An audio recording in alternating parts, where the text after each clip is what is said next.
Hey guys, tonight we sail where maps forget into the fog, the ice, the quiet. You won't be alone, you'll be aboard. Each ship has no survivors, but tonight you're one of them. You'll hear the waves, the creak of wet wood, the whisper of ropes moving without hands. You'll see food still warm, logbooks still open, and ghosts not trying to scare you but to be remembered. You might want to turn back, but it's too late. You've already stepped aboard. So, before you get comfortable, take a moment to like the video and subscribe, but only if you genuinely enjoy what I do here. And hey, comment where and when you're watching from. Are you in bed already? Somewhere warm and dry, I hope. Now, dim the lights, maybe turn on a fan for that soft background hum, and let's ease into tonight's journey together. The sea is quiet tonight. Not calm, never calm out here, but quiet in the way of held breath. Your ship rocks gently beneath your boots, and above, the stars hang low and too many. You spot her just after noon. A brigantine sails full, swaying strangely. No flag, no hail. She floats at an angle too perfect to be right. Your captain orders you aboard. You climb the line, you cross the rail. And then, nothing. No footsteps, no voices. You step onto the deck of the Mary Celeste. There's food on the table, still fresh, coffee in cups, cooled but not moldy, pipes beside chairs, a sewing needle half threaded. A cradle swings lightly in the officer's quarters, but no child. You check below deck. No water, no fire, no sign of struggle, just absence. The lifeboat is gone, but no distress flag, no storm damage. The cargo coal barrels is untouched. You sit for a moment in the galley. The chair creaks as if someone just stood up. You swear you hear footsteps on the deck above. You go up, no one. You check the ship's log. The last entry is 10 days ago. Coordinates place her far from where you found her. No mention of a problem. Just, all is well, God is with us. The captain, his wife, their young daughter, and 7 crew vanished. Some say they were taken by pirates. Others say they feared fumes from the cargo and abandoned ship too early. Some think sequel quakes, or mutiny, or something stranger. But you know what you saw, a ship too alive to be empty. And as your own vessel pulls away, you swear just for a second you see a figure on the deck, waving. The ship creaks, not with movement but memory. She's stuck in ice, but not buried. Her sails are torn, but still raised, windless, breathless. You step aboard through a jagged split in the hull. Your boots crunch the snow that's been there for a decade. You smell nothing, not even rot. Below deck is colder than outside. The cold has weight. You reach the captain's cabin. He's there, still seated. Pen in hand, eyes wide open, frozen stiff but whole. The logbook is beside him. You flip through pages crackling like old parchment. Last entry. The 11th of November, 1762, passed through Bering Strait, heading home. That was 13 years ago. The ink is barely faded. You find the rest of the crew, in their beds, in their posts, not scattered, not panicked, just asleep in ice. Some say the Octavius was trapped in the Arctic while attempting the Northwest Passage. Others say the ship vanished into another current, another time. No one agrees on how it stayed intact for over a decade. But the oddest thing is this, the ship wasn't near Alaska when you found her. She was thousands of miles off, heading back to port with no one alive to steer her. You're the radio officer. It's after midnight, and through the static, you hear the message. At first, just a word, distress. Then, all officers including captain dead. Then, entire crew dead, I die. Then, silence. No coordinates, just panic. You relay it to command. A search begins. The Orang Medan is found hours later, drifting, undamaged, but inside bodies, not wounded, not burned, but with mouths agape, eyes wide in terror, limbs twisted, like they saw something no human should. You explore the engine room, no smoke, no fire, just a sharp scent of something chemical, something not of sea. Then a sound, hissing, a glow. You run. Moments later, the ship explodes. Gone. Some claim the crew smuggled nerve gas from war stockpiles. Others blame methane leaks. But the distress call? It didn't match the timing. The radio officer died minutes before the signal was sent. And the last words? No one admits what they really said. You're a lookout. The sky is black. Fog rolls in, thick like breath. Your captain curses, but no wind answers. Thena shape, sails full, hull glowing faintly blue. It moves without wake, straight towards you. No lanterns, no sound. Then it passes.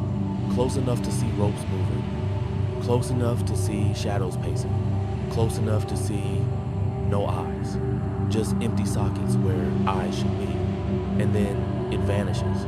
Your crew is silent. No one speaks of it. Some say the Flying Dutchman is cursed to sail forever, that the captain defied heaven and was doomed to never land. Others say it's just reflection, or fog, or too much rum. But you know the truth. You saw it nod, like it knew you. You row ashore. The Carol AD earring is grounded on the shoals. Sails still up, flags waving, but no crew. You climb aboard. The kitchen smells of soup just reheated. Knives laid out, boots lined perfectly. The logbook is missing, so is the lifeboat. But the compass is smashed, and the radio is on. Some say mutiny. Others say storm. One theory claims pirates. But there's something odd. You find footprints, but only going one way. Away, as if they left willingly, into the sea. You never expected to be here. Not tonight. Not in this room. Cabin 308 smells faintly of lavender and coal smoke. The kind of perfume older women wear at dinner parties, and the heavy scent of iron boilers far below. A trunk sits half open at the foot of the bed. A book of poems by Byron lies face down on the dresser, its spine broken, a ribbon still holding the place of a line you've never finished. The lights hum, not brightly, but warm. Everything feels so calm, too calm. You sit in the chair by the porthole looking out into the dark Atlantic. There's nothing to see. Only the Black Sea, and perhaps your own reflection in the glass bale, blinking slowly. Then, a knock. Soft, precise, twice. Knock. Knock. You don't move right away. Because who would knock now, this late? There's no party, no steward passing with silver trays, no reason at all. But the knock comes again. Knock, knock. You cross the floor, creaking just a little under the thick carpet, and open the door. Nothing. The hallway is empty, lined with low golden lights. It feels like looking down the throat of a sleeping animal, silent, warm, alive. You step back in, the knock doesn't come again. Instead, something else arrives, a tremble. Barely perceptible, but there. You feel it in the soles of your feet before your ears register it. You sit down, the book is still open on the dresser. You pick it up, the line reads, and thus thy memory, like a tomb, shall dwell. You close it. Outside, you hear footsteps. Slow, deliberate. They pass your door and stop. You hold your breath. Silence. A steward's cap lies outside when you finally open it, but no footsteps in the carpet. Just the hat, dry, still warm. They say Titanic was unsinkable. They say the iceberg struck just before midnight. They say many died in the lower decks, water rushing before the screams. But no one mentions cabin 308. No names on the roster, no passengers assigned. And yet, the steward's hat, the perfume, the knock. Sometimes the cabin appears on no plans. Other times, passengers find themselves walking in circles, always passing 308, again and again, no matter which corridor they take. Maybe it was never a cabin, maybe it was a memory. And tonight, it remembered you. The ice does not crack, it moans, it groans as the weight of years settles beneath your boots. The wind screams across your ears like something wounded. Ahead, half buried in the glacier, the Jenny waits. She leans at a strange angle, one mast still reaching out like a finger frozen mid-thought. The hull is mostly intact. Her sails are long gone. Tattered ribbons flap weakly as you approach. Boarding her is like stepping back into a memory that isn't yours. The deck is dusted with snow and time. Footprints known, just your own, already filling behind you. You descend into the darkness. Your lantern flickers. Below deck, the air is impossibly dry, cold enough to burn your throat. They lie in hammocks, 6 of them, eyes closed, faces serene, as if they've merely paused their voyage for a moment, not perished almost 20 years ago. The captain's quarters are at the end of the narrow passage. You open the door, he is there. Sitting upright at the desk, quill still in hand, ink frozen mid-drip onto the last logbook entry. May 4th, 1823. All crew dead. I remain, waiting for deliverance. His hand is clenched, his jaw tight, his eyes open, and then you notice the lantern. It's still lit. Impossible. Yet, there it is. Flame steady, though there's no oil, no heat, no wick, just light. Some say the Jenny was caught in Antarctic drift ice and carried for years before being found. Others whisper she slipped into a fold in time or place where death waits patiently, never rots, only remembers. But none of that matters now.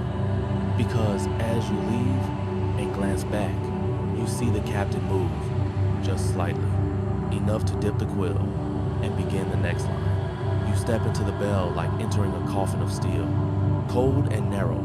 It seals behind you with a hiss that steals the air from your chest. The winch creaks above, and the sea swallows the light inch by inch. Soon, there's only the murky blue, and the sound of your own breath, loud and human. Your eyes adjust. Below, the seabed appears dark, uneven. The wreck is there, half buried in silt, a shape in shadow, like something waiting. You descend further. Metal groans under pressure. You speak into the radio. Diver descending. Approaching contact. No reply. Only static. Then, not static breathing. But it's not yours. Faint, rhythmic, like someone else is inside the bell with you. You swing the lamp. The interior is empty. Still, the breathing continues. You reach the wreck. A Soviet vessel, long missing, presumed lost during a training run. You see the lettering still faintly visible on the hull. Windows shattered. Antennas bent like snapped bones. You touch the hatch. It moves. Inside, chairs still bolted down. Mugs still on the table. One chair is pulled back slightly, as if someone stood in a hurry. Then the breathing stops. Silence. And then, knocking from inside the wreck. 3 soft taps. You jerk back. Heart thudding. It happens again. Tap, tap, tap. From a sealed compartment, your voice shakes. Is anyone in there? Nothing. You press your ear to the bell. A whisper. Just one. It says your name. You don't remember telling anyone on the surface your real name. You abort. The ascent feels slow, impossibly slow. When you breach, the sky is darker than when you went under. The team on deck stares at you strangely. They say you were down for 3 hours. Your clock says 20 minutes. You try to speak, but your voice isn't quite your own. It's deeper, familiar.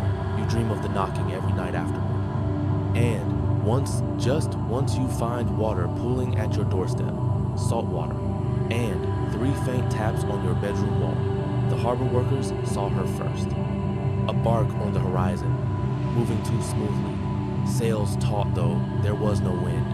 No flags, no calls, just her. You're called to investigate. By the time you arrive, she's approaching the pier. No crew on deck, no one at the helm, and yet she maneuvers precisely. Lines fall perfectly into place. The hull brushes the dock like a kiss. You board cautiously.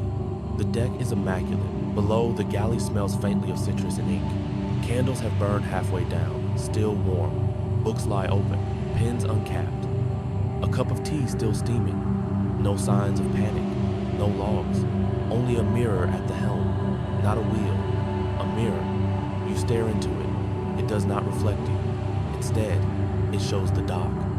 Empty. Then it flickers. You see yourself on the ship walking, but your movements don't match. You raise your hand. In the mirror, you raise the other. and then it smiles.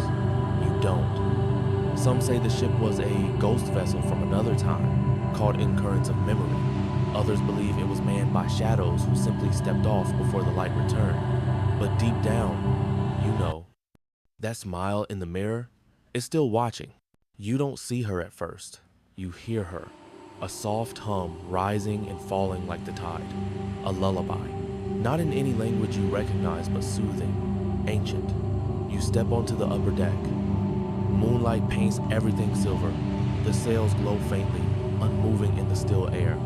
There she is, standing at the edge, barefoot, in white. Her dress doesn't move with the wind it flows as if underwater. Her hair drapes long and tangled. She turns slowly. Her face is pale, ageless, eyes dark and endless. She smiles, then she steps backward. Off the edge, no sound, no splash, only silence. You run to the rail. Nothing. The sea is calm, too calm.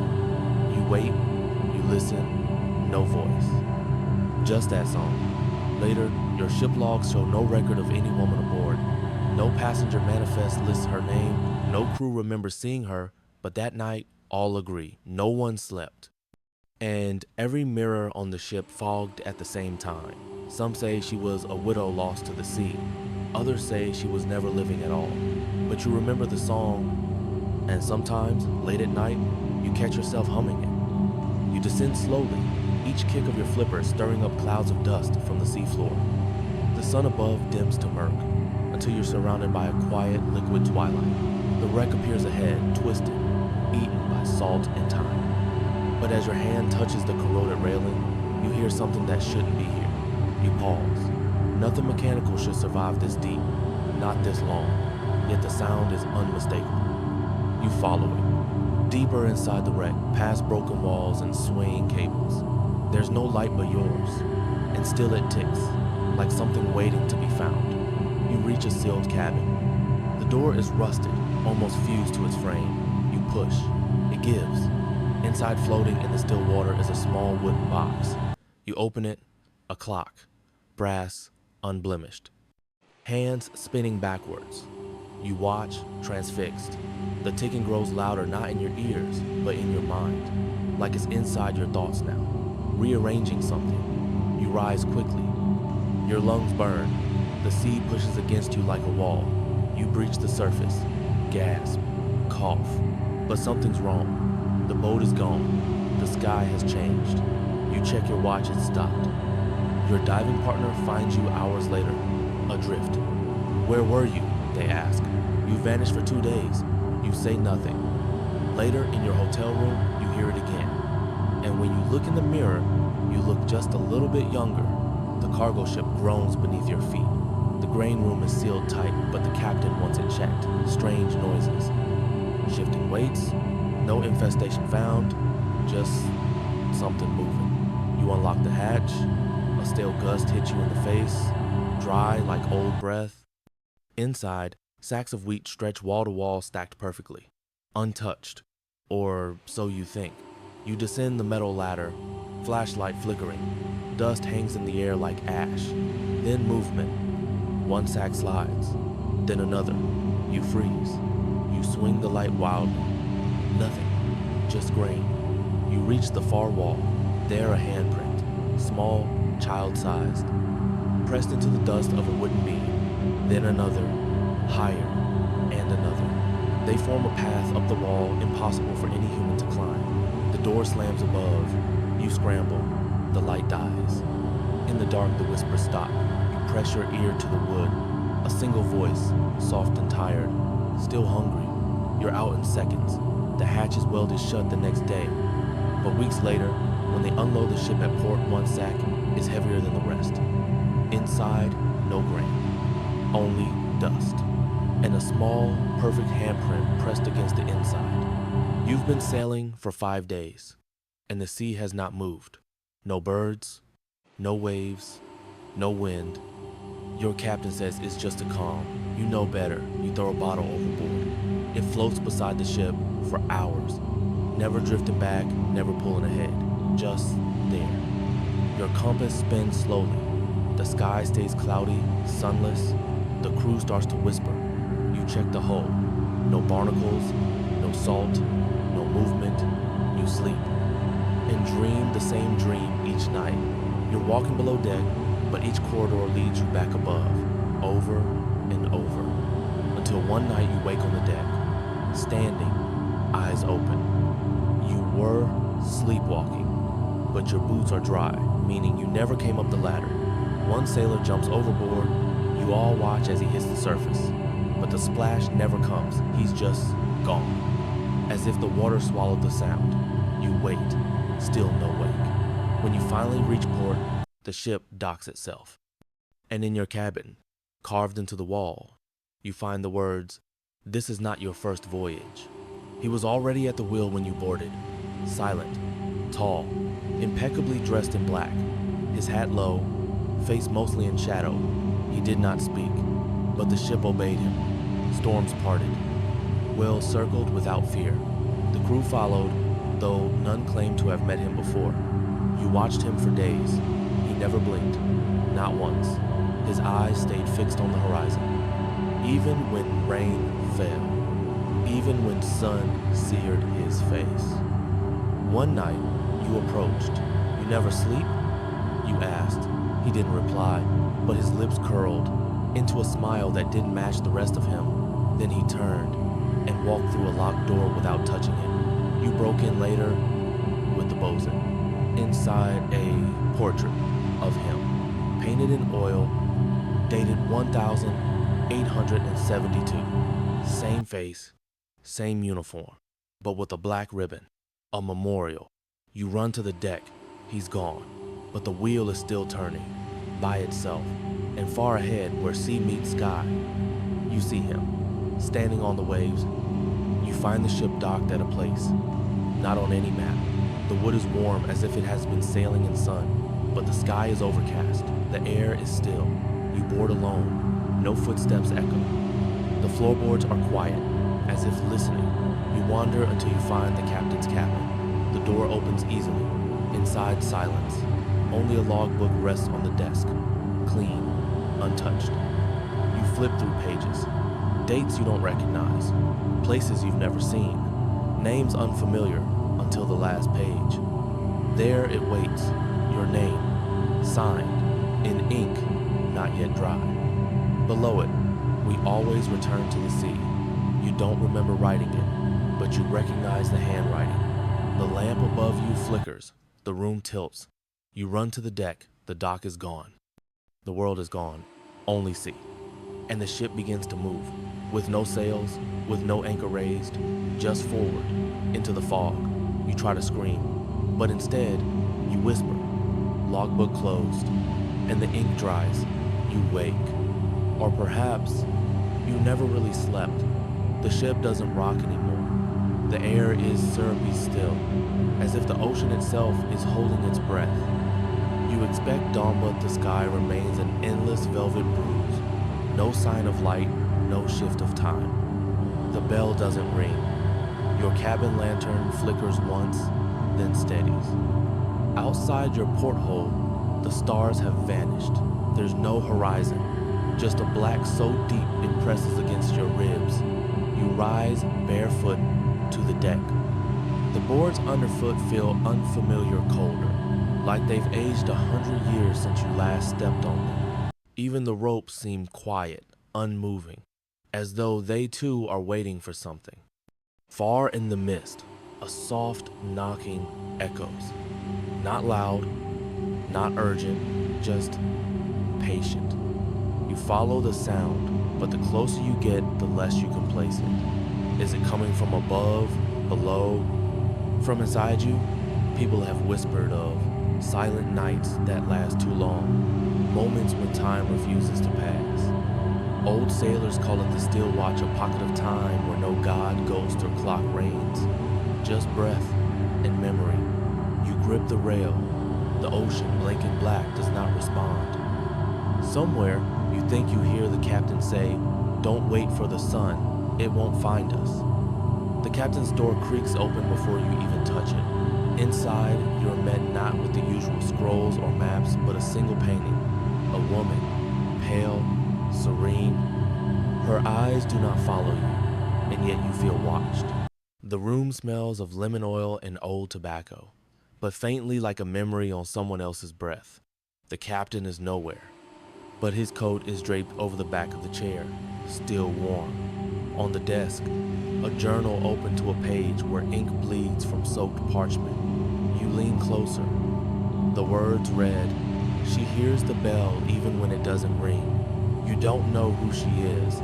The painting offers no name, yet you feel her in your bones as if she once knew you. The portrait's background is strange. Not sea nor land, but something shifting. Almost like the walls of the ship itself peeled back. There's a story here of love or regret or both, but no one's left to tell it. You close the door gently behind you, but the painting lingers in your mind. Her eyes, her stillness, the silence that watches you back. You descend to the navigation room. The compass still spins, not wildly but slowly, endlessly. North is no longer an option. East and west have dissolved. Only a round remains. The charts are curled and yellowed, but one thing catches your eye. A map with no labels, only a circle drawn in deep crimson ink. Inside the circle, the words "never arrive." You trace the circle with your fingertip, and for a second, the ship creaks beneath you, not like wood and water, but like a sigh, a giving up. Sailors once believed a ship could slip the world, sailing into a fold in the ocean where time loops or freezes. But it was just myth, right? There's an old saying scratched into the wall here. If the compass stops, jump. If it spins, stay. You look again, the compass is spinning, so you stay. You descend to the cargo hold, now shrouded in fog. Fog below deck. That should be impossible. Each crate is marked not with cargo type, but with names. Dozens, hundreds. Names you don't recognize. Until you do. One crate reads your childhood friend's name. Another, your grandmother. Another, still someone you haven't met yet, but somehow you already miss. The air down here hums softly. You press your ear to a crate and hear something like laughter or crying. It's hard to tell. You pass a mirror nailed to the wall, clouded, silvered over with time. In this reflection, you are not alone, but when you turn around, nothing's there. The hold whispers your name once, then falls silent again. You return to the bell, your bell. It stands at the heart of the deck, proud and silent. You place a hand on it. It's warm. Legends say there are bells that ring only once when a soul is ready, when a ship is free, when a circle closes. You whisper to it, not words, but a feeling, gratitude, letting go, sleep. It doesn't ring, but the sea does. A soft note rises from the ocean itself, deep and endless. It sounds like memory, like goodbye, like rest. You step back, you close your eyes. And finally, the sea is behind us now. The sails are lowered, the ghosts sleep. The deck is quiet again. You've walked through fog, through cold, through silence and songs never meant for living ears. And still, you're here. You remember. That's enough. The ships never wanted to frighten you. They just didn't want to be forgotten. So now, as your breath slows and your mind drifts, feel the slow rock of a ship that never sinks. One that carries you toward dreams, not darkness. Let the creaking wood and faint wind carry you. And if, in the middle of sleep, you hear a distant bell or a footstep on a deck you can't see, it's only memory. Nothing more, nothing less. End of script. Sweet dreams. Asterisk, asterisk.